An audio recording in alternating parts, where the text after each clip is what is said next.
Hi, everyone. This is Linda Tadic, founder and CEO of Digital Bedrock. I'm also a longtime AMIA member. In fact, I've attended every conference since 1991. Happy anniversary, AMIA! As we reflect on how audiovisual preservation practices changed over the past 30 years, let's consider how digital preservation could look over the next 10 years. Digital preservation didn't exist 30 years ago, and now it is front and center in our field. I don't have much time in this tech talk, so I'm going to be fast and brief. You can always view the video later and have speed and read the slides in detail. You can also go to our website and find out more about us.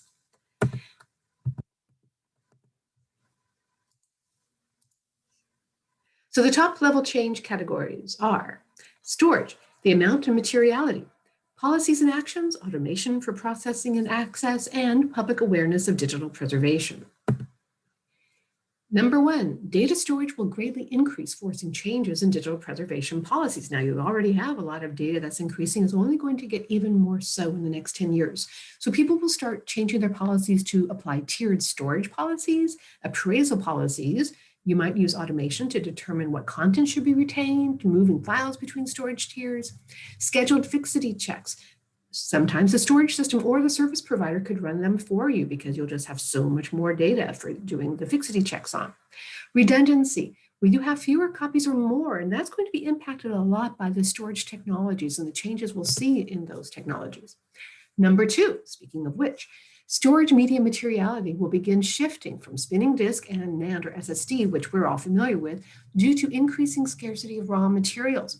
So alternative storage technologies, for example, DNA, will mature with the cost decrease. However, none of these alternative storage technologies can be used in digital preservation until the interoperability between systems can be worked out.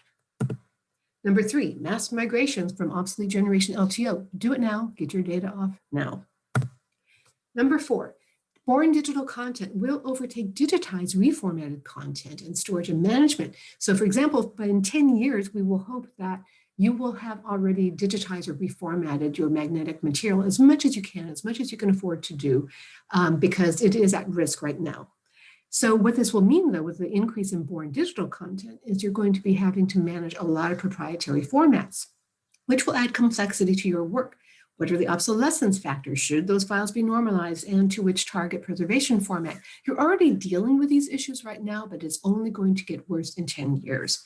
This also relates to the questions on increased data storage.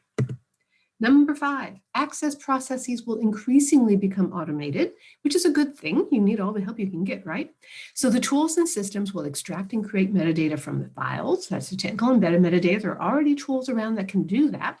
But then content, so AI and machines will generate descriptive metadata about the content. We're seeing that already increasing, and I think in 10 years, it's going to become the norm.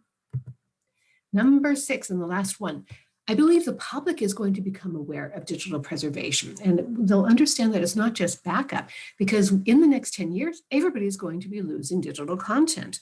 And so but the digital preservation actions are complex for individuals in these other verticals perhaps to be doing themselves. So to fill that need, I think that there will be a growth in automation again, but also in service providers to support those digital preservation activities. So Digital Bedrock is one of these digital preservation service providers. That is all we do. All we do is help our clients do their digital preservation actions. We become their extended staff and infrastructure. We really are their partners. We specialize in audiovisual formats because, again, that's my background. I'm the founder, but we accept anything. And there's no required metadata. Basically, people look at us as being their insurance policy for their valued digital content. Now, what we do, this is a long list. You can come back and look at this later. You can go to our website and download brochures, so I don't have time to go through it now. Who we help is anybody, really.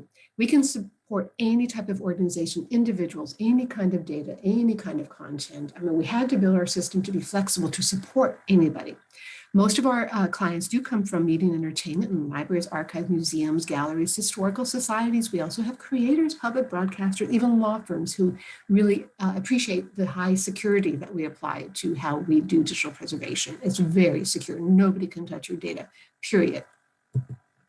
So what we have preserved as of now in early November, now if you're viewing this through February of next year, it's going to increase a lot more. But as of today, We have preserved over 18 million files and times 3 copies. Since we make 3 copies for redundancy, that it's also geographically dispersed.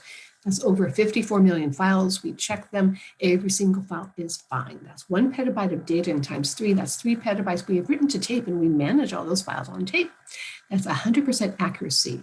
So whether you have 50 gigabytes or 500 terabytes, we can help you. Everybody receives the same level of care in their digital preservation. It doesn't matter who you are or what you have that is important to you. We can help you. So please, if you have any questions on this video, on anything I've said, any of the topics I raised, or about Digital Bedrock services, please feel free to contact me. I will be around for the conference, the virtual conference, but contact me anytime. Thank you.